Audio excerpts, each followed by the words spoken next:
আপনারা কি বললে বিশ্বাস করবেন, আমার দাদা যুবক বয়সে একটা পরীকে বিয়ে করেছিল।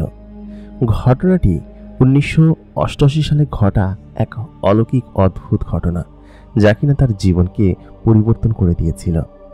আমার দাদা পেশায় একজন গাড়িয়াল ছিল এবং তিনি একদিন এক জিনের খপ্পরে পড়ে এবং সেখান থেকেই পরিচয় হয় সেই পরীর সঙ্গে। তারপর তিনি সেই পরীকে ভালোবেসে ফেলে।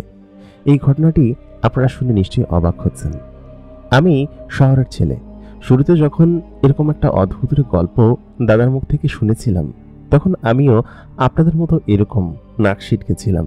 কিন্তু পরবর্তীতে নিজের চোখের সামনে সেই পরিদাদিকে যখন দেখি, তখন আমার চোখে যেন একদম ছানা পড়ার মতো অবস্থা হয়ে যায় এবং তখন আমি বিশ্বাস করতে বাধ্য হই। এই ঘটনাটি আমার নিজের কানে শোনা এবং নিজের চোখে দেখা আমার পরিদাদির এক অলৌকিক ঘটনা, যা কিনা আপনারা সকলেই অবাক হয়ে যাবেন শুনলে। ঘটনাটি 1988 সালের, মানে মূলত প্রথম ঘটেছিল 1984 সালে। তার 4 বছর পরে গিয়ে আমার দাদা সেই মেয়েটিকে বিয়ে করে এবং তার সেই পরীর দেশে আমার দাদাকে নিয়ে গিয়েছিল। ঘটনাটি পুরোটা শুনতে হলে এই ভিডিওটা শেষ পর্যন্ত থাকুন। কিভাবে ঘটেছিল এবং আমি কিভাবে জানি, সেই ঘটনাটি আমি আজকে আপনাদের সঙ্গে শেয়ার করব। আসসালামু আলাইকুম দর্শক, সকলে কেমন আছেন? স্বাগত জানাচ্ছি দ্য মেগাবক্স প্রাইমের নতুন আরও একটি এপিসোডে। প্রতিদিনকার মতো কণ্ঠে আমি আরজে ইমরান আপনাদের সঙ্গে আছি এবং আপনারা দেখছেন দ্য মেগাবক্স প্রাইমের গল্পগুলো আপনাদের কাছে কেমন লাগে অবশ্যই আমাদেরকে কমেন্ট করে জানাতে ভুলবেন না।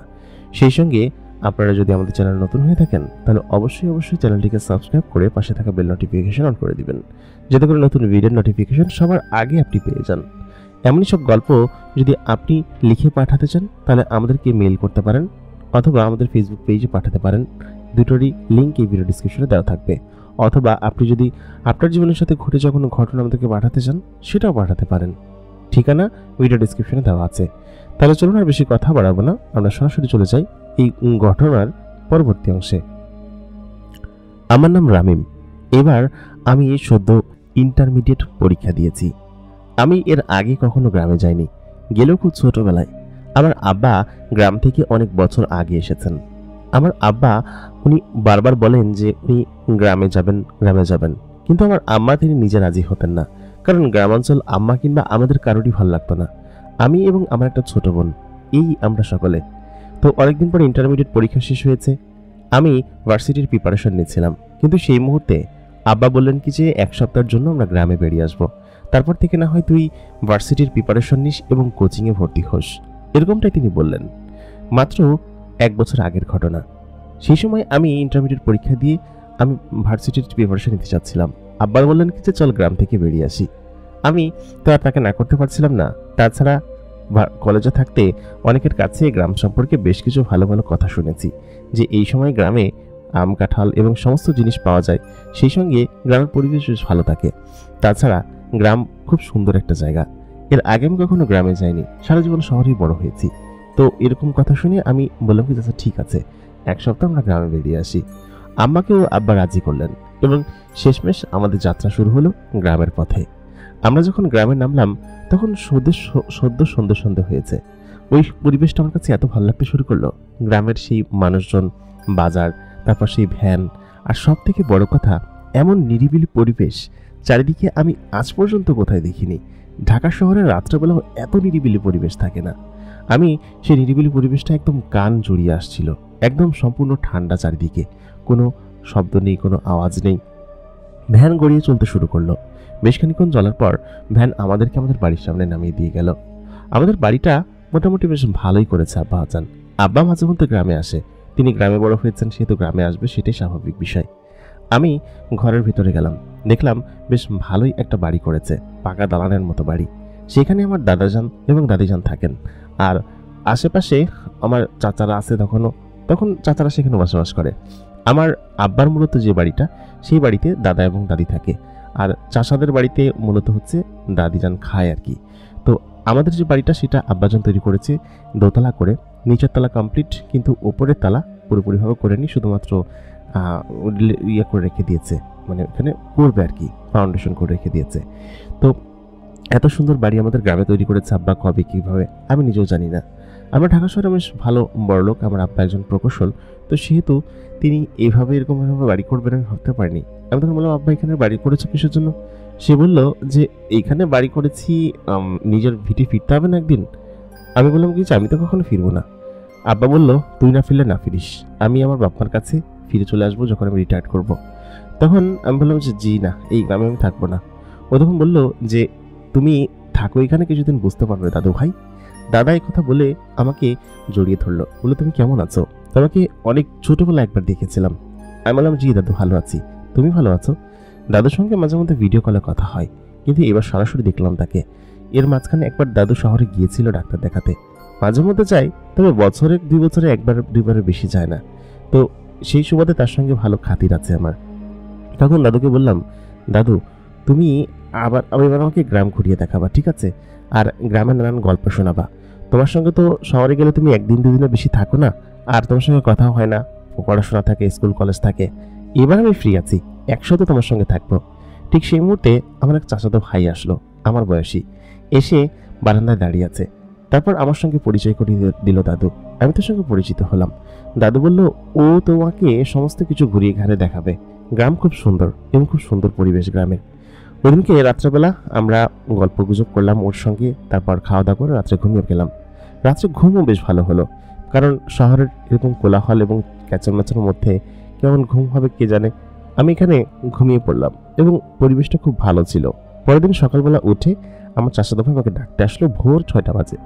ও আমাকে বলল যে এখন গেলে খুব সুন্দর পরিবেশ দেখতে পারবে, চলো খাল পাড়ে যাই। তো এক প্রকার জোর জবরদস্তি করে আমাকে তুলে খাল পাড়ে নিয়ে গেল। সত্যি কথা বলতে ওরকম প্রাকৃতিক পরিবেশ এর আগে শহর অন্তত কখনো দেখিনি। খালের নদী পানি বয়ে যাচ্ছে, তারপর মানুষজন ফসলের খেতে যাচ্ছে, হালকা হালকা কুয়াশা তখন, এবং চারিদিকে কেবল সদ্য সূর্য উঠছে। সবকিছু দেখে এত ভালো লাগছিল যে বলে বোঝানো সম্ভব না। তারপর আমি বাড়িতে চলে আসলাম। ওরকম করে 2-3 দিন আমার সময় কাটলো। কেন যেন গ্রাম খুব ভালো লাগছিল এবং এত পরিমাণ মজা লাগছিল যে বলে বোঝাতে পারবো না। সত্যি এই পরিবেশটা খুব দুর্দান্ত ছিল। এর মাঝখানে আবার আমার এক খালা ছিলেন, তো আমার আম্মুর বাড়ি ওইখানেই ছিল, ওই উপজেলাতেই। তো সেই খালা আমাদের বাড়িতে বেড়াতে আসার কথা বললেন এবং সঙ্গে বেশ আত্মীয় স্বজন আসলো। তো সকলে মিলে আমাদের ঘরের যে জায়গা ছিল সে জায়গা কম পড়ে গেল। তো আমার আম্মা আমাকে বললো, আজকে তো দাদুর কাছে ঘুমা।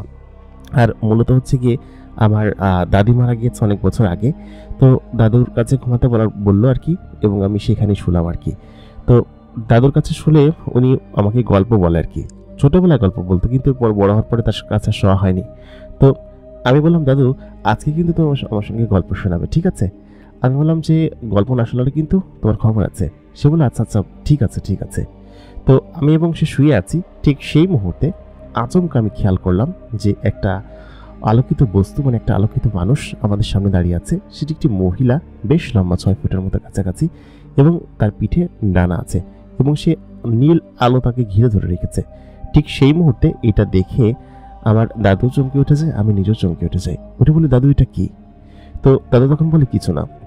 আমি তখন বললাম, দেখলাম আমি কি জানো। সে তখন বললো যে না, ওটা কিছু না। আমি মেয়েটার চেহারা এক নজর দেখেছি মাত্র, সে অসম্ভব রকমের সুন্দরী। আমি বললাম, দাদু এটা কি কোনো মেয়ে? কিন্তু এত লম্বা কিসের জন্য? আমি দাদুকে বললাম, দাদু বলো না বলো না। সে তখন অনেক জোরাজুরি করার পরে বললো কি যে তুই তাহলে সত্যি দেখে নিয়েছিস? আমি বললাম যে হ্যাঁ দেখে নিয়েছি। তুমি বলো এবার ওইটা কে বা এখানে কেন এসেছিল? আমি বুঝতে পারছি ওইটা তোমার কাছে এসেছিল, কিন্তু জিনিসটা কি ছিল? দাদু এক প্রকার বললো কি যে ওইটা শূন্যতে বিশ্বাস করবি না, ওইটা এক অলৌকিক জগতের কিছু। আমি বললাম, দাদু তুমি বলো। মানে এক প্রকার উল্টাপাল্টা কথা বলে তাকে কনভিন্স করেই নিলাম, কারণ সে আমাকে খুব ভালোবাসতো। এবং বললো যে তুই প্রমিস কর, তুই কারোর কাছে বলবি না, ওয়াদা কর আমার কাছে। আমি বললাম, আচ্ছা ঠিক আছে, আমি কারোর কাছেই বলবো না। তুমি বলো কি করতে হবে, আর কে ওই জিনিসটা তোমার কাছে কেন আসে? আমি এর আগের দিনে দেখেছি, তবে সেদিনকে আবসা, কিন্তু আজকে পুরোপুরিভাবে দেখলাম। দাদু তখন বলল যে আসলে এই ঘটনাটা অনেক আগের, আর ও হচ্ছে তোর আরেক দাদি। এই কথা শোনার পর তখন আমি বললাম, কি বলছো দাদু, আরেক দাদি মানে? তখন দাদু বলল, হ্যাঁ আরেক দাদি। মূলত হচ্ছে এই ঘটনাটা আজকে থেকে অনেক বছর আগের, অনেক বছর বলতে অনেক বছর। তখন সাল 1984। আমার আব্বার একটা গরুর গাড়ি ছিল এবং সেই গরুর গাড়ি আমি চালাতাম। এই গরুর গাড়ি চালিয়ে বিভিন্ন জায়গায় মানুষ পারাপার করতাম, মানুষ নিয়ে যেতাম। তো আমার আব্বারা খুব গরিব ছিল, আমি যে খুব বড়লোক তা না, আমরাও গরিব ছিলাম। তোর আব্বারা আসার পরে একটু বড়লোক টড়লোক হয়েছে আর কি, মানে এই অর্থ সম্পদ টুকটাক হয়েছে। তখন আমাদের সংসারে খুব অভাব ছিল। আমি তখন সদ্য বিয়ে করেছি, তোর আব্বা তখন ছোট ছোট, তোর চাচারা সবাই ছোট। তোর আব্বা মনে হয় তখন হয় উনি 1984 সাল, না তখন হয়েছে তোর আব্বার বয়স মনে হয় 4-5 বছর। তো ওই সময়টাতে আমি গাড়ি নিয়ে হচ্ছে গিয়ে আমাদের এই দিকে দক্ষিণ সাইডে আমাদের এখানে একটা গ্রাম ছিল, তো সেই গ্রামে যাওয়ার কথা ছিল। তো আমাদের গ্রাম থেকে কিছু লোক ওই গ্রামে যাবে আর কি। তো ওরা আমাকে বলেছিল যে 5 টাকা দিবে আর কি। তো ওই সময় 5 টাকা অনেক বেশি ছিল, সেহেতু গাড়ি ভরে লোকজন যাবে। তো তখন আমি আমাদের যে গরু গাড়িটা ছিল সেটা নিয়ে আমি বের হয়ে পড়লাম, এবং ওরা সকলে গরু গাড়িতে বোঝা টোঝা নিয়ে উঠলো আর কি। তো আমরা দুপুর পরপর রওনা দিলাম। তো ওদের হচ্ছে কি বিয়ে ছিল, তো ওই বিয়ের সমস্ত জিনিসপাতি ওই গ্রামে নিয়ে যাবে আর কি। তো বর হচ্ছে গিয়ে ঘোড়ায় চলে যাচ্ছিল, আর আমাদের গরুর গাড়ি ভাড়া করেছিল। তো আমরা খুব সাধারণত এই ফসল টসল টানার জন্য গরু গাড়ি আমরা বানিয়েছিলাম, আর এমনিতে টুকটাক দূর দূরান্তে গেলে আমি নিয়ে যেতাম এটা আর কি, এক প্রকার বাহন হিসাবে। তো তখন ওই দিনকে আমি আমার সাথে করে ওদেরকে নিয়ে গেলাম আর কি। তো যাওয়ার পর মোটামুটি ওদের ওইখান পর্যন্ত পৌঁছাতে আমাদের সময় লেগেছিল বেলা প্রায় ডুবে গিয়েছিল বেলা, এবং 6টা-7টা লেগে গিয়েছিল। তো ওই রাত্রেবেলা আমাকে ওইখান থেকে আসতে নিষেধ করেছিল যে যাস না তুই, এখন তো যেতে যেতে তোর 11টা-12টা বেজে যাবে, বা ওরকম না বাজলে 10টা তো বাজবে আর কি। তো তখন মোটামুটি 6টা-7:30 বাজছিল, সূর্য ডুবে গেছে, এই সময় ছিল। তো আমি তখন বললাম যে না থাক, চলে যায়, সমস্যা নেই, আর বাড়িতে কাজও আছে, আগামীকালকে মাঠেও যেতে হবে, আমরা মাঠের কাজ করতাম খুব বেশি। তো এই কথা শোনার পর ওরা তখন বললো যে আচ্ছা ঠিক আছে, তুই যেহেতু চলে যাবি। তো আমি কিন্তু সেই সময় ভালো যুবক, আমার বয়স কত 28-29 বছর হবে এরকমটা। তো সেই মুহূর্তে আমি গাড়িটা নিয়ে দুটো গরু এবং গাড়ি নিয়ে আসতে শুরু করলাম। তো আমাদের ওই নদীর ধারের যে রাস্তা ছিল, খালপাড়ের যে রাস্তা, ওই রাস্তা ধরে বেশ খানিকটা পথ আমাদের হেঁটে আসতে হতো, এবং কাঁচা রাস্তা ছিল তখন। এই যে এখন যেরকম পাকা রাস্তা দেখি, সেরকম কোনো পাকা রাস্তা তেমন সেই সময়টা তো এরকম ছিল না, এগুলো তো কালে কালে পাকা হয়েছে আর কি। তো আমি গরুর গাড়ি ধরে আসছিলাম, এবং দুই পাশে ফাঁকা মাঠ ছিল, এক পাশে পুরোপুরি ফাঁকা মাঠ, এক পাশে পুরোপুরি নদী। তো আমি সেদিক দিয়ে যাচ্ছিলাম। তো যাওয়ার পথে আচমকা আমার সামনে হচ্ছে দুজন মুরব্বী লোক এসে দাঁড়ায়। তো সেই মুরব্বী লোক দুজন হচ্ছে গিয়ে সাদা জুব্বা পরা ছিল, মুখে লম্বা দাড়ি ছিল, 6 ফুটের মতো লম্বা ছিল, এবং তার সঙ্গে পেছনে 2টা মেয়ে ছিল আর কি, তারই মেয়ে। এবং সেই 2টা মেয়ে কালো হিজাব পরা, বোরকা পরা এবং সমস্ত কিছু পরে তারা পেছনে দাঁড়িয়ে আছে। এবং ওই মুরব্বী লোকটা তখন আমাকে থামিয়ে বললো কি যে এই গাড়িয়াল ভাই, কোথায় যাচ্ছ তুমি? তাই বললাম কি যে এই তো ভাই, এই সামনের গ্রাম পর্যন্ত যাচ্ছি, তা আপনারা কোথায় যাবেন? সে তখন বললো যে আমরাও এই সামনের গ্রাম পর্যন্ত যাব, তুমি যতদূর যাও ততদূর আমাদেরকে নামিয়ে দিয়ে আসো, খুব উপকার হবে। আসলে আমরা একটু বিপদে পড়েছি, তুমি যদি যেতে চাও তাহলে চলো, ভালো ইনাম পাবে। আমি বললাম কি যে আরে কি যে বলেন না, ইনামের প্রয়োজন কি? আপনারা বিপদে পড়েছেন, এই কথা বলেছেন, এটাই অনেক যথেষ্ট। আপনি গাড়িতে উঠুন, আমি তো ওদিকে যাচ্ছি, তাই না? আপনারা না উঠলেও তো আমাকে খালিই যেতে হতো, সেহেতু চলেন, কোনো সমস্যা নেই। তারপর তারা গাড়িতে উঠে বসলো। গরুর গাড়ির মাঝখানে তারা বসেছে। আমি কয়েক দফা পিছনে তাকালাম। তাদের মধ্যে থেকে মোট 6 জন ছিল। 6 জনের ভিতরে থেকে 2টা ইয়াং মেয়ে ছিল, এবং তাদের মধ্যে থেকে একটা মেয়ে যে কিনা বারবার আমার দিকে ফিরে তাকাচ্ছিল। এখন আমাকে তুই যেরকম ভাবে দেখছিস, আমি যৌবনকালে খুব বেশি সুদর্শন ছিলাম দেখতে, এবং লম্বা চড়া, এবং আমার দেহ সুঠাম ছিল, সেই সঙ্গে আমাকে দেখতে খুব সুদর্শন ছিলাম আমি। তো সব মেয়েরা আমার দিকে তাকায় থাকতো, বা আমি সকলের নজর কাটতাম, সেটা আমি জানতাম। কারণ হচ্ছে আমি তো অনেক জায়গায় গিয়েছি, ঘুরেছি ফিরেছি, দেখতাম। তো ওই জায়গা থেকে ওই মেয়েটা যে কিনা কালো একটা বোরকা পরা ছিল, তার চোখ দুটো এত সুন্দর যে ভাই তুই বিশ্বাস করবি না, এত চমৎকার ছিল যে সেই দুটো চোখ দেখে আমি কেন জানি না তার প্রতি একটু দুর্বল হয়ে পড়ি, এবং ভালো লাগতে শুরু করে আর কি। আমি বারবার তার দিকে ফিরে ফিরে তাকাচ্ছিলাম, সেও 2-3 বার আমার দিকে তাকিয়েছে। তো মনে হয় ওনাদের কোনো একটা মেয়ে হবে। তো আমাদের ওই সময়টাতে আবার 2-3টা বিয়ে করার রেওয়াজ ছিল। তো সেই সুবাদে চিন্তা করলাম যে মেয়েটা এত সুন্দর চোখ, তাকে দেখি, যদি ভালো লাগে তাহলে বিয়ে করবো আরেকটা। তো ওই সময় তো এরকম রেওয়াজ ছিল, ইভেন তোর বড় দাদু তো 2টা বিয়ে করেছে। তো আমি তখন ওরকমভাবে চিন্তা করলাম, পরে হলাম ধুর, তোর দাদিকে তো আমি খুব ভালোবাসি, তাছাড়া এতগুলো সন্তান সম্পদ হয়েছে, আর 2টা বিয়ে করলে আমার ইনকামও বাড়াইতে হবে, তো তার থেকে থাক, বরং এটা না করি। তো তারপর আমি গাড়ি চলতে শুরু করলো, প্রায় 2 ঘন্টা যাবৎ গাড়ি চললো। তো গরু গাড়িতে আস্তে আস্তে চলতো টিমটিমায়। তো আমি তখন তাদেরকে বললাম যে ভাই এটা তো আমার গ্রাম, আমি তো এখানে নেমে যাব, আমার বাড়ি হচ্ছে এইখানে, তো বাড়ি চলে যাব, আপনারা কত দূর পর্যন্ত যাবেন? তো ওনারা তখন বললেন যে আমরা তো যাবো আরও অনেকটা পথ, মূলত হচ্ছে একটু বিপদে পড়েছি, তা না হলে পরিবার নিয়ে। আমি তখন বললাম আরে ভাই বলেন না আপনারা কোন জায়গায় যাবেন, আমি নামাই দিয়ে আসতেছি, কোনো সমস্যা নেই, আমার বাড়ি যেতে যেতে যেখানে যে রাতি হোক কোনো সমস্যা নেই। তো উনি প্রথম বললেন না না থাক, দরকার নেই। আমি বললাম যে ভাই আপনি চিন্তা করেন না তো, আপনি চলেন, আপনারা বিপদে পড়ছেন, এত বিপদে রাত্রে বলে আপনাকে এরকমভাবে বিপদে ফেলে চলে যাব? তো একটা জিনিস আমি খেয়াল করতেছিলাম আসার পথে, গরুগুলো বারবার কেন যেন ডাকতেছিল আর ভুল অন্যান্য পথে চলে যেতে চাচ্ছিল। আমি নিজের গরু, নিজের বলদ নিজের সামলাই, সেহেতু ওরা আমার কথা শুনতেছিল।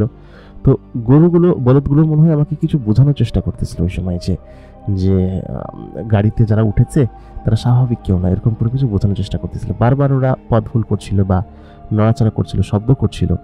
তো যে ওরাই। তারপর আমি বললাম আচ্ছা ঠিক আছে চলেন আপনাকে এগিয়ে দিয়ে আসি। তো এই কথা বলে প্রায় 3 কিলোমিটার পথ আরও সামনের দিকে গেলাম, এবং যাওয়ার পর তেনারা বললেন ব্যাস ভাই আমাদেরকে এখানে নামিয়ে দেন। তো আমার তো এই পুরো উপজেলা, পুরো আশেপাশের সমস্ত জিনিস ঘুটে খাওয়া, তাই না? আমরা গ্রামে থাকি, কৃষিকাজ করি, গরুর গাড়িয়াল যেহেতু আমি, গাড়ি টাড়ি নিয়ে বিভিন্ন দেশে যাই। তো এইখানে এরকম একটা প্রাসাদ যে আছে সেটা আমি মোটেই বুঝতে পারি নাই বা জানতামও না যে এরকম একটা প্রাসাদ আছে। আমার নিজের গ্রামের থেকে 3 কিলোমিটার দক্ষিণে, মাত্র 3 কিলোমিটার না, মাইল হিসাবে ধরতাম 3 মাইল দূরে আর কি, এরকম একটা বাড়ি আছে। সেই বাড়িটা সম্পর্কে আমি জানতাম না, তাও বিশাল আকৃতির 4 থেকে 5 তলা বাড়ি, এবং সেটা রাজপ্রাসাদের মতো একটা বাড়ি। এরকম বড় বাড়ি এর আগে আমি কখনো দেখি নাই, এবং খুব সুন্দর বাড়ি, একদম পুরো রং চকচটা সুন্দরভাবে সাজানো, সাদা রং করা, পাথর দিয়ে তৈরি। তো সেই বাড়ির সামনে আমি দাঁড়ালাম। তো সেই লোকটা বললো যে ভাই সাহেব আপনি এত কষ্ট করে আমাদের এই বাড়ি পর্যন্ত এসেছেন, আপনারা চলেন আমার বাড়ির ভিতরে চলেন, একটু চা নাস্তা করে যাবেন, চা নাস্তা করে তারপর না হয় যাবেন, তারপর না হলে আমি আপনাকে ছাড়বো না, আর আপনার জন্য কিছু ইনামের ব্যবস্থা আছে। তো আমি বললাম কি যে এখন তো রাত হয়ে গেছে অনেকটা, আবার যেতে যেতে অনেকটা বেলা হয়ে যাবে, প্রায় ফজর আজান দিয়ে দিবে, আমি অন্য একদিন আসি। সে তখন বললো না ভাইয়া সাহেব আপনি আসছেন, আমি বেশ খুশি হয়েছি, আপনি আসেন, আপনি আমাদের অনেক বড় একটা উপকার করেছেন। তারপর আমি তার সঙ্গে সেই বাড়ির ভিতর ঢুকলাম। বিশাল আকৃতির একটা গেট ছিল, গেটটা খুলে দেওয়া হলো, এবং যে গেট খুললো তার চেহারা ছিল এক অন্যরকম অবয়বের মতো, মানে অনেকটা গরুর মতো আর কি। তো প্রথমে আমি সেটাই দেখলাম, কিন্তু পরবর্তীতে আচমকা তার দিকে তাকাতেই দেখলাম তার চেহারা চেঞ্জ হয়ে গেছে। কি আশ্চর্য বিষয়, চেহারা এরকমভাবে পরিবর্তন হয়ে যায় নাকি? আমি ঘরের ভিতরে ঢুকলাম, গাড়িটা পাশে রাখলাম, 2জন লোক আমাকে রাস্তার দিকে ভিতরে নিয়ে গেল। তাদের মাথায় ঘোমটা দেওয়া ছিল, শুধুমাত্র চোখ দুটো দেখা যাচ্ছিল। বোরকা পরা সেই মেয়েটি ও অলরেডি উপরে চলে গিয়েছে। তো দোতলার যে কামরা ছিল সেই কামরায় গিয়ে বারান্দায় আচমকা দৌড়ে এসে আমার দিকে তাকালো আর কি। তো আমিও তার দিকে তাকিয়ে আছি, এরকমভাবে দেখছি। তো আচমকা তার দিকে চোখ গেল এবং আমার মনের ভিতরে একটা বাড়ি মেরে উঠলো। তো সেই মুহূর্তে আমি ঘরের ভিতরে গেলাম, যাওয়ার পর দেখতে পেলাম ঘরের ভিতরে খুব সুন্দর পরিপাটি সাজানো এবং খুব বিশাল আকৃতির বড় ঘর। আমাকে সেখানে বসানো হলো। বসানোর পর আমাকে একটা লোক আসলো। লোক আসার পর তিনি 3টা থালা নিয়ে আসলেন, এবং পরবর্তীতে আরও 2টা থালা আসলো। প্রথম থালাতে ছিল হচ্ছে মিষ্টান্ন, অনেক বড় বড় মিষ্টান্ন, এরকম একটা বড়, অনেকটা একটা হাতের সাইজের বড় মিষ্টান্ন। তো এরকম মিষ্টি আমি এটাকে কখনো দেখি নাই। তো আমরা ওই বসে প্রচুর খেতে পারতাম, আমাদের খাওয়ার যে ক্যাপাসিটি ছিল অনেক বেশি ছিল। তবে সেই মিষ্টিগুলো খেতে শুরু করলাম। এরপরে প্রথম 3টা থালায় মিষ্টি, 3 ধরনের মিষ্টি আসছিল। তো ওরা বললো কি যে ওরা নাকি মিষ্টি খেতে খুব পছন্দ করে, এই জন্য এগুলো আমার জন্য নিয়ে আসছে ওরা, এবং খুব ভালো জিনিস। তো আমি তখন সেই জিনিসগুলো খেলাম।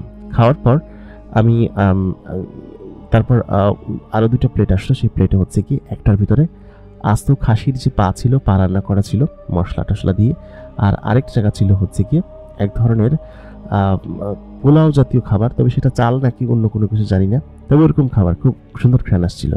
আমি সেগুলো খেতে শুরু করলাম। তো চিন্তা করলাম যে চা নাস্তা যদি এরকম হয় তাহলে এদের আসল রাতের খাবার কীরকম হবে সেটা আমি বুঝতে পারছিলাম না।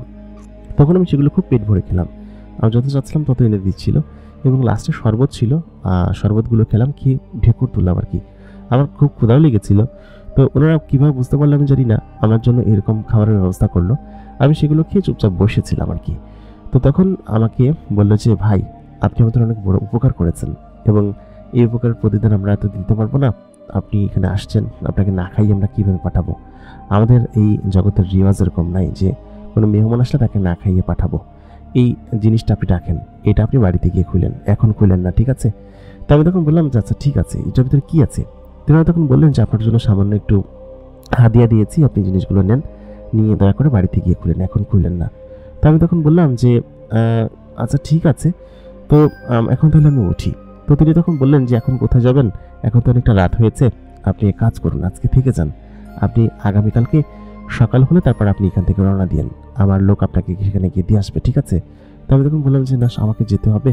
তো উনি এক প্রকার জোরাজোরি করতে লাগলেন যে এখন যাওয়ার দরকার নেই, রাস্তাঘাটে বিপদ হতে পারে, আর অনেকটা পথ আপনাকে যেতে হবে, সকাল হোক আমার লোকজন আপনাকে গিয়ে দিয়ে আসবে, আপনি এখানে বিশ্রাম করেন। তারপর আমাকে ওইখান থেকে একজন লোক নিয়ে গেল একটা রুমের ভিতরে। তো পাকা দালান ছিল এবং খুব সুন্দর ঘর ছিল। এর আগে কিন্তু আমরা কখনো পাকা দালানে ঘুমাইনি। আমরা কিন্তু ছোটবেলায় সোনের ঘরে ঘুমাইছি, তারপরে আস্তে আস্তে পাটকাঠির বেড়া, টিনের বেড়া আসলো। আমাদের গ্রামে প্রথম হচ্ছে গিয়ে আমার আব্বা টিনের বেড়া দিছিল রাত্রে ঘরে, তো সেই ঘরে আমরা ঘুমাইছি। তো ওইরকম একটা ঘর ছিল। তাছাড়া আমরা দালানে কখনো ঘুমাইনি। তো দালান ঘরে যখন শুইলাম ওদিনকে খুব ভালো ঘুম হলো, এবং কতক্ষণ ঘুমাইলাম আমি জানি না। ঘুম থেকে যখন উঠলাম তখন দেখলাম যে আসমানে সূর্য নাই, কিন্তু দিনের আলো দেখা যাচ্ছে। তো আমি তখন উঠে আশেপাশে তাকালাম, এবং উঠে যখনই জানলা দিয়ে বাইরে তাকালাম, আমার প্রথমে কানে হাসির শব্দ আসলো একটা, এবং আমার সাইডে একটা বাগান ছিল, ফুলের বাগান।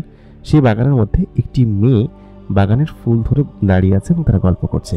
তো আমি জানলার গ্রিল ধরে হা করে সেই মেয়েটার দিকে তাকায় আছি। আমি তখন মাত্র ঘুম থেকে উঠছি। তো আমি চোখ দেখে চিনতে পারছি যেটা কোন মেয়ে। এবং সত্যি কথা বলতে দাদু ভাই, সেই চোখ দুটো যে ওই যে দেখলাম, এরপরে আমি সেই চোখ থেকে আর চোখ সরাইতে পারিনি। এত সুন্দর চোখ কারো হতে পারে, বা এত মায়াবী চেহারা।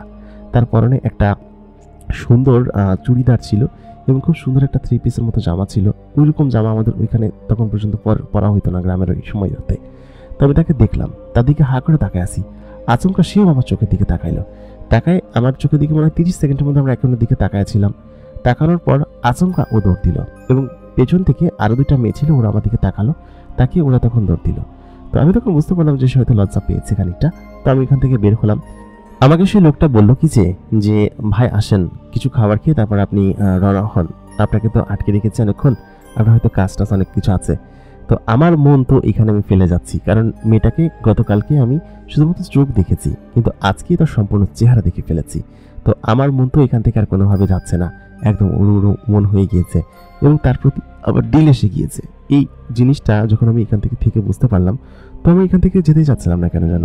তো উনি তখন বললেন যে ঠিক আছে ভাই সাহেব, তাহলে আপনি আগান। হ্যাঁ, তো আমাকে সকালে নাস্তা করালেন, এবং সকালে নাস্তা ওরকম একই রকমের খাবার ছিল, কিন্তু একটু ভিন্ন খাবার ছিল। আমি খাবার খেলাম, কেন যেন আমার যেতে মন যাচ্ছিল না। তাই যখন গরু গাড়িটা বের করলাম এখান থেকে, আমার গরু দুটো কেন যেন অশান্ত সারা রাত ধরে ডেকেছে, এবং কিসের জন্য তা জানি না। তো আমি তখন সেখান থেকে বের হলাম। বাড়ি থেকে যখন বের হচ্ছিলাম, আমি দেখতে পেলাম ওই বিল্ডিংয়ের দোতলায় কালকে যেখানে দেখেছিলাম ওই মেয়েটা আমার দিকে তাকিয়ে আছে, এবং যতক্ষণ পর্যন্ত আমার গরুর গাড়িটা গেল আমি তার দিকে তাকিয়ে রইলাম। তখন আমি ইয়াং, 27-28 বছর বয়স আমার তখন।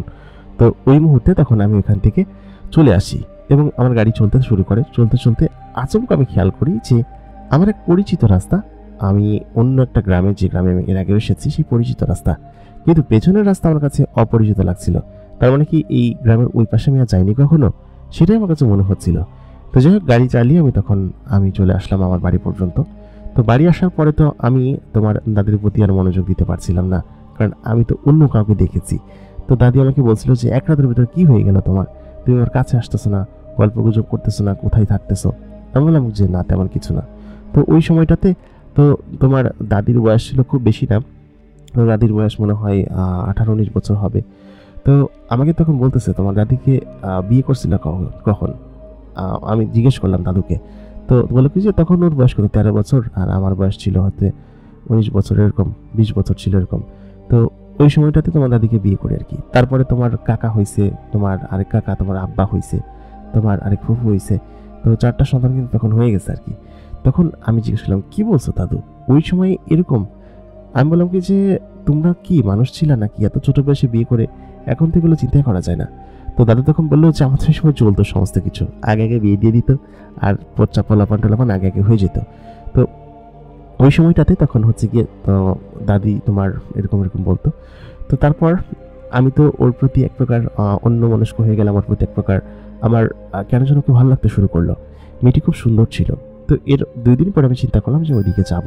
তো সেদিনকে আমার গাড়ির সঙ্গে ছিল না, আমি এমনি হাঁটতে হাঁটতে ওই 3 মাইল পথ পাড়ি দিয়ে ওই গ্রাম পর্যন্ত গেলাম। তো ওই গ্রামে আমি যেখান দিয়ে গিয়েছিলাম, যে রাস্তা পর্যন্ত চিনি, ওর পরে অনেক দূর আরও হেঁটেছি, কিন্তু ওই মহল আর ওই প্রাসাদ আমি কোথাও পাইনি।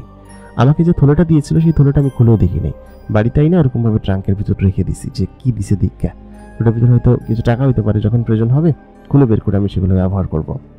তো আমি তখন সেই মহল খুঁজতে সেদিকে গেলাম, কিন্তু কোথাও সেই মহল আর পাই না। ভাবলাম যে মহলের আশেপাশে গেলে মেয়েটাকে হয়তো দেখতে পাবো, কিন্তু কোথাও কোনো মহল পাই না। আমি জানি ওরা খুব বড় লোক, কিন্তু প্রেমে তো পড়েছি, তাই না? তো প্রেমে পড়লে তো আর সেখান থেকে এরকমভাবে ফিরে আসা যায় না। তো আমি তখন চিন্তা করলাম যে কি করা যায়, খুঁজে পাচ্ছি না। তো ওই দিনকে আমি চলে আসলাম। আসার পর আমি স্বাভাবিকভাবে আমার দিনকাল কাটছিল, আমার সমস্ত কিছু করছিলাম, ক্ষেত খামারে কাজ করছিলাম, গাড়ি নিয়ে বাজারে যাচ্ছিলাম, হাট থেকে বাড়ি ফিরছিলাম। তারপর আমাদের ধান কাটলো কিছুদিন পর, ধানগুলো নিয়েও মাঝখানে মোটামুটি 15-20 দিন সময় কেটেছে আর কি। তো 15-20 দিনে আমার তার সঙ্গে দেখা হয়নি। তো এর মাঝখানে একদিন আমাদের মূলত হচ্ছে ধান হাটে বিক্রি করার সময় আসলো। তো মোট হচ্ছে 30 মণ ধান ছিল। তো সেই 30 মণ ধান আমাদের গরুর গাড়িতে বোঝাই দেওয়া হলো, এগুলো বাজারে বিক্রি করার জন্য নিয়ে যাওয়া হবে। তো বাজারে বিক্রি করে আমাদের গম বা অন্য যে কোনো যা দরকার আমাদের তা চাষ করিনি সেগুলো নিয়ে আসতে হবে, বাজার করে নিয়ে আসতে হবে, আর টাকার প্রয়োজন ছিল। তবে মোটামুটি জমি জমা বেশ ভালো ছিল। তো এই 30 মণ ধানের ভিতরে আমাদের ছিল হচ্ছে 12 মণ, আর বাকি 18 মণ হচ্ছে আমাদের অন্যান্য কাকা ওদের ছিল। তো ওরা সকলে হাটে নিয়ে গেল বেচার জন্য। ওই সময় খুব ধান বিক্রি হতো। তো আমি ধানগুলো নিয়ে চলে গেলাম হাটে। আমাদের বাড়ি থেকে প্রায় 2 মাইল দূরে একটা হাট হইতো, সেই হাটে সকালে হচ্ছে এরকম ধান বিক্রি করতে নিয়ে যেত। তো আমাদের যেহেতু গরুর গাড়ি ছিল, আর ওই সময়তে যাদের গরুর গাড়ি ছিল তারা মনে করে যে রাজা ছিল, এরকম একটা অবস্থা। আর ওই সময়টাতে গরুর গাড়ি হচ্ছে কি একমাত্র বাহন ছিল, যে বাহন হচ্ছে গিয়ে আমাদের সমস্ত ফসল, ধান, তারপরে এই জিনিসগুলো চলাচল বা পারাপার করা হতো। তো আমাদের গরুর গাড়ি ছিল, সেটা আমাদের ডিমান্ড ভালো ছিল এলাকায়। তারপর আমি সেই জিনিসগুলো নিয়ে চলে গেলাম বাজারে ধান বিক্রি হয়ে গেল। তো মোটামুটি সমস্ত ধান আমাদের বিক্রি হয়ে গেল, আর কেউ সকলে তখন তাদের মতো বাজার করে ফিরছিল। তো আমি আমার মতো বাজার করে বাড়ির দিকে ফিরছিলাম। একটু বেশি রাত হয়ে গিয়েছিল, কারণ ওইদিকে বাজারে যাত্রাপালা হচ্ছিল। কাকারা বলছিল কি যে কি তুই বাড়িতে যাবি না? আমি বললাম কাকা যাবো, যাত্রাপালা তার প্রত্যেকদিন দেখতে পাই না, আজকে আসতে যেহেতু বাজারে, আজকে দেখে তারপর যাব। তো যাক, যাত্রাপালা দেখতে দেখতে মোটামুটি বেলা রাত 11টা বেজে গেল আর কি। তো ধান বিক্রি করা শেষ করে বাজার সদাই করতে করতে 9টা-10টা বেজে গেল। তো আমি যে মাছ কিনছিলাম, মাছ আমার কাকার কাছে দিয়ে দিলাম। আর যেসব সবজি টবজি বা গম টম কিনছিলাম, ওগুলো তো লোড করা ছিল। আর কাকাদের যারা জিনিসপাতি কিনেছিল ওরাও ওই রকমভাবে ওইখানে লোড করে দিয়ে ওনারা চলে গেল আর কি হেঁটে বাড়িতে। বললো কি আসার সময় নিয়ে আসিস তুই। আর তারপর আমি সেই গরুর গাড়িটা ওইখানে রেখে আমি যাত্রাপালা দেখছিলাম। তো ওই সময় যাত্রাপালা খুব ভালো হইতো, দেখতে খুব ভালো লাগতো। তো রাত 10টা-10:30টার দিকে যাত্রাপালা শেষ হইলো। তো হাটের সকলে তো যার বাড়ির দিকে চলে গেছে। আমি হাট থেকে বের হলাম গরুর গাড়িটা নিয়ে। তো গরুর গাড়ি নিয়ে আমি বাড়ির দিকে আসছিলাম। তো 2 মাইল রাস্তা 1 মাইল পার করেছি আর কি। আরেক মাইল পার করব, ঠিক ওই মুহূর্তে আমি আচমকা খেয়াল করলাম রাস্তার পাশে বোরকা পরে কেউ একজন দাঁড়ায় আছে, এবং এই চোখ দুটো আমার খুব চেনা আর কি। তো আমি তখন তাকে বললাম যে আপনি এখানে দাঁড়ায় আছেন কেন, আপনি কোথায় যাবেন? সে তখন বলল যে আমি বাড়িতে যাব, কিন্তু আসলে এখানে দাঁড়িয়ে আছি, যেতে পারছি না। আমি বললাম কি যে আপনাকে তো আমি চিনতে পেরেছি, আপনি সেই মেয়েটা না? সে তখন বললো হ্যাঁ। তো আমি বললাম কি যে আপনি এখানে কি করছেন? সে তখন বললো যে আমি এখানে এসেছিলাম একটু কাজে, তবে বাড়িতে যাব, কোনো গাড়ি ঘোড়া পাচ্ছি না। বললাম এত রাত আপনার কোনো গাড়ি ঘোড়া কি পাবেন? পাওয়ার তো কথা না, আমি কি আপনাকে নামিয়ে দিয়ে আসবো? সে তখন বললো দিলে ভালো হয়। তারপর আমি গাড়িতে চললাম। ও হচ্ছে কি আমার যে আছে গরুর গাড়ি আছে, যে গরুর গাড়ির যে ছাউনি আছে, ছাউনির তলে বসলো। তো আমি বারবার ওর দিকে তাকাচ্ছিলাম, তারপর ও আমার দিকে তাকাচ্ছিল। আমাকে বললো যে আপনার নাম কি? তো আমি বললাম আমার নাম শফিউদ্দিন মোল্লা। সে তখন বললো যে বেশ ভালো নাম, তোমার নাম কি? সে তখন বললো আমার নাম ফাতেমা। আমি বললাম যে খুব সুন্দর নাম ফাতেমা। ফাতেমা তুমি দেখতে খুব সুন্দর, তোমাকে সেদিনকে দেখে সত্যি আমার খুব ভালো লেগেছে। তো আমি এই কথা বলে দিলাম। তখনকার যুগে আমাদের এরকম গড়িমসি বা তড়িমসি এরকম চলতো না, তাকে ভালো লেগেছে বলেছে আর কি। তো ফাতেমা তখন বললো যে আপনাকে আমার খুব ভালো লাগে, আপনি দেখতে খুব সুন্দর এবং খুব সুন্দর করে কথা বলেন। আমি বললাম আমাদের গ্রামের ভাষা আপনার এরকম ভালো লাগে? সে বললো কি যে হ্যাঁ, আপনার ভাষা কেমন যেন আমার কাছে ভালো লাগে এবং আপনি খুব সুন্দরভাবে কথা বলেন, এই জিনিসটা আমার কাছে খুব ভালো লেগেছে।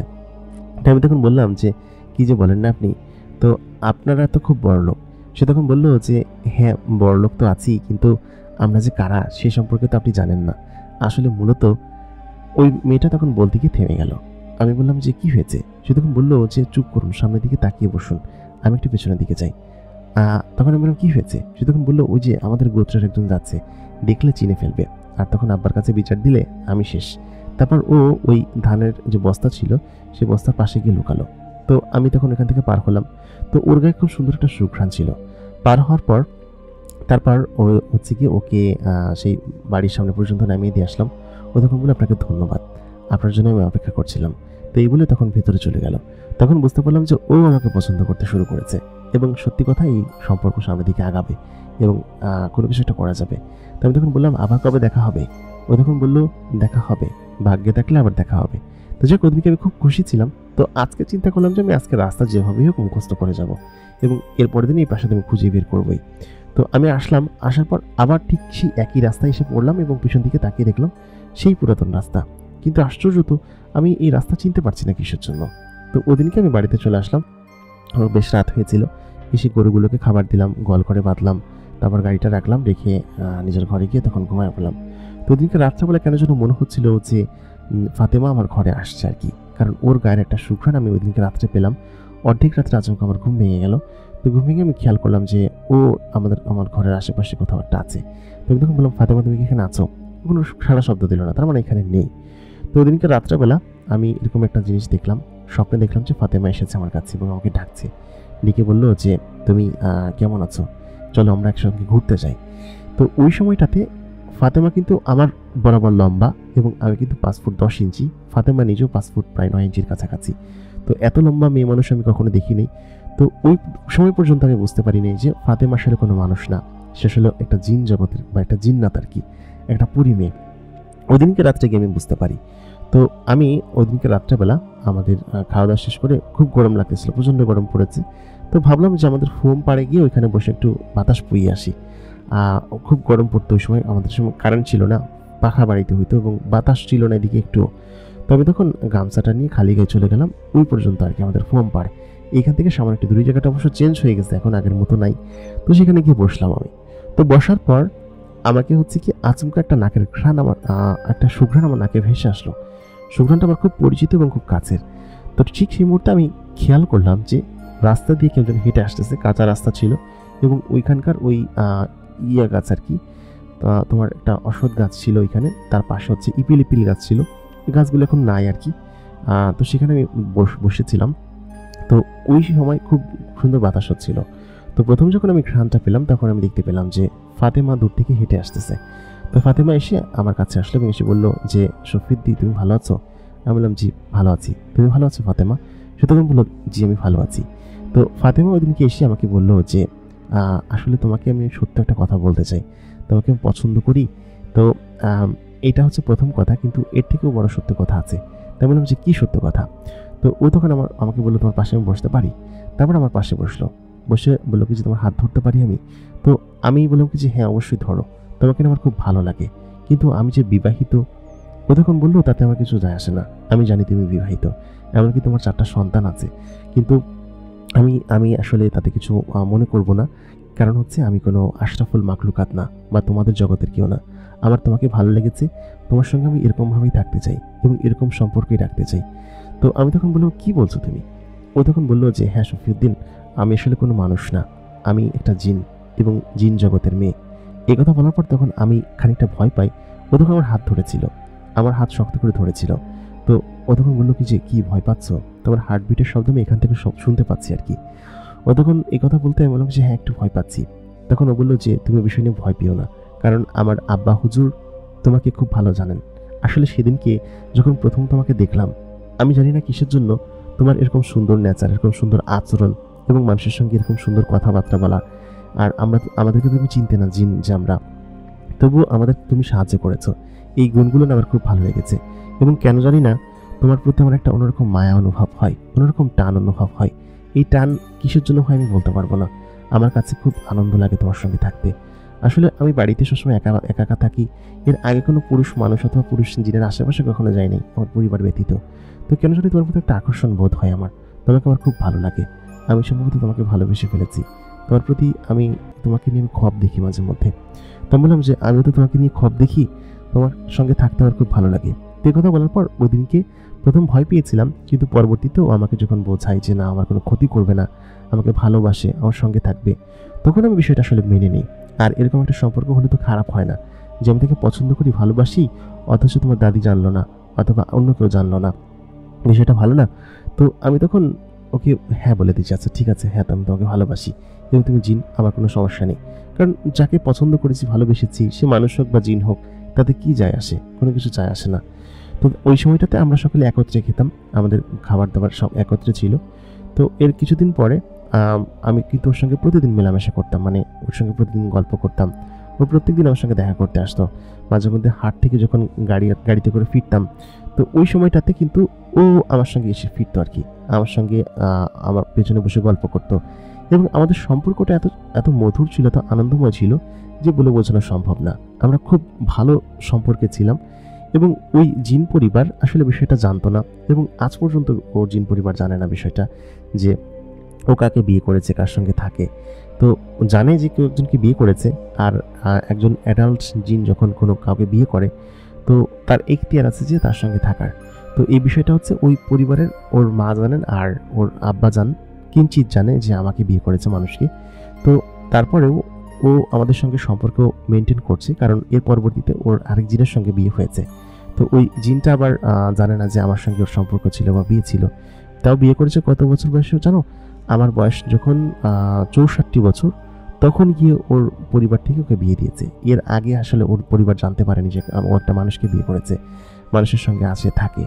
তো ও আমার সঙ্গে তখন থাকতো, আমার সঙ্গে গল্প করতো, গল্পগুজব করতো, ভালো ইয়ে করতো। তো আমরা আবার বিভিন্ন জায়গায় কামলা দিতে যেতাম। আমরা অনেক সময় অনেক কাজ হতো, তো কামলা দিতে যখন যেতাম তখন ওর সঙ্গে রাত্র জেগে আমি সেখানে গল্প করতাম। আমার আসলে আনন্দের সীমা ছিল না। এদিকে বাড়িতে থাকতে তোমার দাদি ছিল আর ওদিকে থাকতে ও ছিল। তো ওর সঙ্গে গল্প করতাম। ফাতেমা খুব ভালো মেয়ে ছিল এবং খুব সুন্দরী, এবং এত পরিমাণ সুন্দরী যে তুমি বলে বোঝাতে পারবে না। তো ওর আব্বাজান আমাকে যে পুরস্কারের যে থলিটা দিয়েছিল, সেই থলিটা আমি আসলে খুলি নাই কখনো। মানে ওর সঙ্গে প্রেমের সম্পর্ক হওয়ার পরে আমার আসলে তখন মনে ছিল না, ভুলে গেছিলাম যে থলিটা দিছে। তো ওর সঙ্গে বেশ ভালো একটা সম্পর্ক আমার ছিল, খুব ভালোভাবে কাটাতাম আমরা। তো একসময় চিন্তা করলাম যে বিয়ে করে নেওয়া উচিত আমাদের, এরকমভাবে থাকবো আমরা।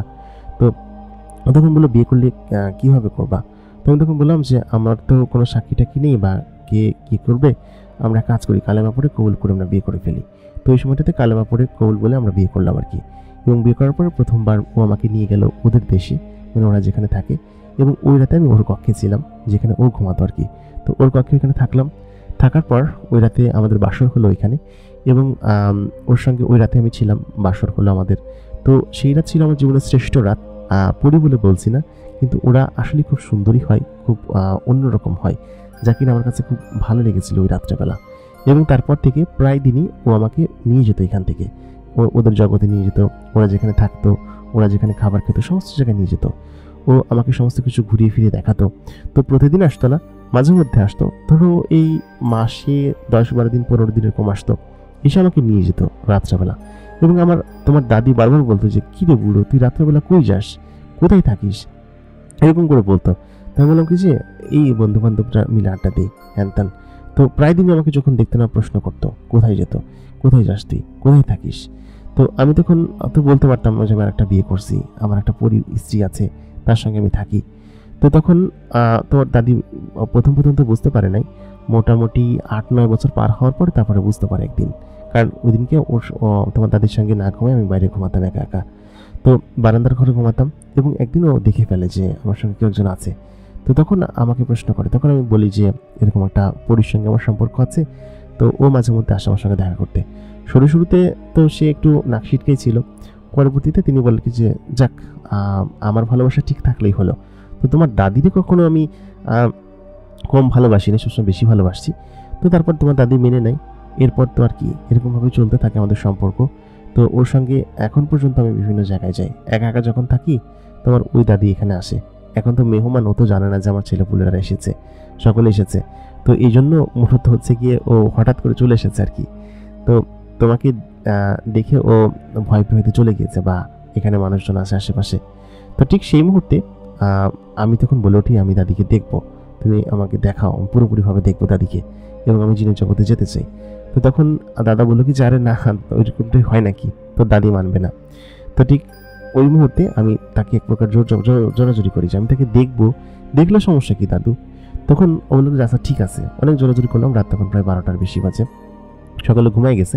তো রাত্রেবেলা আমাকে তখন ছাদে নিয়ে গেল, বলে আচ্ছা ঠিক আছে। তো তখন দাদু সেই দাদিকে ডাক দিল। তো দাদার বয়স তো প্রায় তখন অনেক বেশি আর কি, প্রায় 74-75 বছর হয়ে গেছে, আরও বেশি, আমি আসলে বয়স জানি না।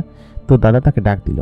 ডাক দেওয়ার পর আচমকা হচ্ছে কি সেইখানে উঠলো আর কি, ওই পুরীটা আচমকা দৃশ্যমান হলো আর কি। দৃশ্যমান হওয়ার পরে আমি তাকে দেখে অবাক, কারণ পুরীটা এত পরিমাণ সুন্দর ছিল। আর সব থেকে বড় কথা যে সে এখন পর্যন্ত যুবতী, তার যৌবন এখন পর্যন্ত যায়নি, এবং আমার দাদা বৃদ্ধ হয়ে গেছে। তো আমি তখন বললাম এটা দাদা, এটা কী হবে? তো দাদি তখন আমার কাছে আসলো। দাদি অনেক লম্বা ছিল, আমি নিজে এতখানি লম্বা না, 5 ফুট 7 ইঞ্চি লম্বা। তো দাদি আমার কাছে আসলো।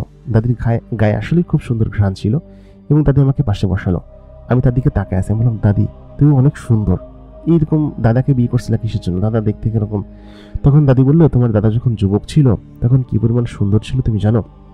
জানো না, আমি তোমার দাদার ওই সৌন্দর্য দেখেই প্রেমে পড়েছিলাম। এখন তোমার দাদা বৃদ্ধ হয়ে গেছে, এখন 80 মাঝে মধ্যে, তবে আমি আরেকটা বিয়ে করেছি, সেখানেও থাকতে হয়, কিন্তু তোমার দাদাকে এখন আমি ভালোবাসি। বৃদ্ধ হয়েছে তো কী হয়েছে? তারপর ওই পরিমেয়েটি মানে হচ্ছে আমার দাদি, যে কিনা দেখতে একদমই ইয়াং মেয়েদের মতো ছিল, খুব সুন্দর জামা পরা ছিল, এবং এত সুন্দর ছিল যে তার চোখের দিকে তাকিয়ে আমি চোখ সরাতে পারছিলাম না, আমি যেন তার প্রেমে পড়ে যাচ্ছিলাম এরকমটা। তাই আমি মজা মজা বলে ফেললাম দাদি তুমি আমার সঙ্গে প্রেম করবা, তোমাকে কিন্তু খুব সুন্দর লাগছে আমার। তোমার কি কোনো বন্টন আছে বা কোনো নাতিপুতি আছে যার আমার সঙ্গে দেওয়া যায়? তো দাদি তখন হেসে দিল, বললো কি যে তুই যা শহরে, এর পরের বার আসলে তোর একটা ধরাই দিব আর কি, একটা পরীকে। তো তারপর আমি সত্যি সত্যি বিশ্বাস করলাম যে না এরকমটা হতে পারে। তো অনেকক্ষণ গল্প গুজব করলাম। দাদি আমাকে কিছু মিষ্টি খেতে দিল, ওনাদের এখান থেকে কিছু মিষ্টি নিয়ে এসেছিল। আর দাদা তখন হচ্ছে গিয়ে বললো কি যে ঠিক আছে ফাতেমা তুমি যাও আজকে, পরে আবার দেখা করো, চলে যাক, তারপর তুমি আইসো। তো তখন বললো কি যে আমি দেখছি সবাইকে, তো তোমার ছেলেপুলেরাই আসছে, এখন আমাকে ভুলে গেছো। তো তাই বলে তখন সেই দাদি আমাদের চোখের সামনে তখন উধাও হয়ে গেল, এবং আমি তাকে দেখলাম আর কি, উধাও হয়ে গেল। এবং আমার সেখানে যাওয়ার অনেক শখ ছিল। তো আমি তখন বললাম দাদা সত্যি তুমি জিতছো, এবং আসলে জিনেরা অনেক বছর বাঁচে সেটা আমি আসলে এখন বুঝতে পারলাম, যে তখনও ওই ইয়াং ছিল, এখনও ইয়াং আছে, তার মানে ওর বয়স সামান্য বেড়েছে, কিন্তু আমি বৃদ্ধ হয়ে গেছি। মানুষের বয়স আসলে খুব তাড়াতাড়ি বাড়ে আর কি। তো এই কথা বলার পর তখন আমি বললাম চাচা দাদা সেই ইয়েগুলো দিয়ে তুমি কি করছিলা, যে টোপলার ভিতরে কি ছিল? তখন দাদা বললো কি যে আরে সেই টোপলার কাহিনী তুই শোন, আমরা তো গরিব ছিলাম, আমরা দিনমজুর বা এটা করে কাজ করে জীবনযাপন করতাম। তো হঠাৎ করে একদিন ট্রাঙ্ক খুলতে গিয়ে সেই টোপলা আমি দেখতে পেলাম, এবং টোপলা খুলে আমি দেখলাম যে টোপলার ভেতরে বেশ কিছু স্বর্ণের মুদ্রা এবং কয়েন আছে আর কি। তো এগুলো দেখে তখন আমার চোখ আকাশে উঠে গেল। তো তখন তোর আব্বা হচ্ছে গিয়ে স্কুলে পড়ে, এসএসসি পরীক্ষা পাশ করছে মনে হয়, শহরে গিয়ে পড়তেছে, আমার কাছে টাকা পয়সাও তেমন নাই, আমরা আলাদা হয়ে গেছি। তো আমি তখন ওই জিনিসগুলো পাইলাম। আর তোর বড় চাচারা তো মানুষ হয় নাই, শয়তান হয়েছে একটা। তোর বড় ফুফুর যা ওর বিয়ে দেওয়ার কথা ছিল। তো আমি তখন সেই জিনিসগুলো দেখে অবাক, চমকে গেলাম। তারপর আর কি করার, ওই জিনিসগুলো আমি বাজারে বিক্রি করলাম। তোর বড় ফুফুর জন্য আমি গয়না বানালাম, বানিয়ে তোর বড় ফুফুকে বিয়ে দিলাম, তোর আব্বাকে শহরে পাঠাইলাম, এবং আমাদের অবস্থার পরিবর্তন হইলো। তারপরে তো তোর আব্বা না হলে কি পড়তে পারতো? তোর আব্বা গ্রামের গাইয়া ভূত হইতো এখানে থেকে। তো এক প্রকার তোর আব্বার পড়াশোনা, আমাদের সংসারের এত বড় হওয়া, সমস্ত কিছুর পেছনে ওই জিন পরিবারের হাত আছে, যে পুরস্কারগুলো আমাকে দিয়েছিল। তো তখন আমি বুঝতে পারলাম। তো এখন আমি এই ঘটনা গত বছরের, আমি এখন গ্রামে প্রতি একটা অন্যরকম টান চলে এসেছে, আমার গ্রামে যেতে হবে, এবং মূলত হচ্ছে আমার টার্গেট হচ্ছে পরীকে দেখা আর কি। তো আমার দাদি বলেছিল এইগুলোর পিছনে তুমি থেকো না, এখনকার পরীরা ভালো হয় না, কিংবা তোমার দাদার আমার সম্পর্কের বিষয়টা আলাদা, কিন্তু দেখো তুমি আবার ওইরকম করতে গিয়ে তোমার জীবন নষ্ট করো না, ঠিক আছে? তো ওইবার তো আমি বাড়ি থেকে চলে আসলাম। চলে আসার পর আমি আব্বাকে বলি যে আব্বা আমি গ্রামে যাব। তো আমি গ্রামে যাওয়ার জন্য এবার প্ল্যান করেছি, এই শীতে আমি গ্রামে যাব, এবং গিয়ে আমার সেই দাদির সঙ্গে আবার দেখা করবো, এবং এবার সত্যি সত্যি আমি দাদির গ্রামে যাবো আর কি, যেখানে দাদিরা থাকে আর কি। তো দাদি বলেছিলাম নিয়ে যাবে আর কি। তো 1 বছর ধরে আমি অপেক্ষা করেছি।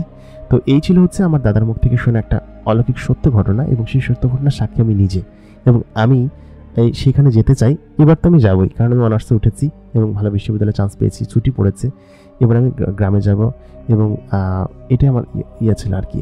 তো এই ছিল হচ্ছে আমার জীবনের ঘটনা। আশা করি আপনাদের কাছে ভালো লেগেছে। প্রিয় দর্শক, আমাদের আজকের ঘটনাটি কেমন লাগলো অবশ্যই কমেন্ট করে জানাতে ভুলবেন না। সেই সঙ্গে আপনি যদি আমাদের চ্যানেল নতুন হয়ে থাকেন তাহলে অবশ্যই চ্যানেলটিকে সাবস্ক্রাইব করে রাখবেন। প্রতিদিনকার মতো কন্টেন্ট আমি আর ইমরান আপনাদের সঙ্গে ছিলাম, এবং আপনারা দেখছেন দ্য মেগা বক্স প্রাইম।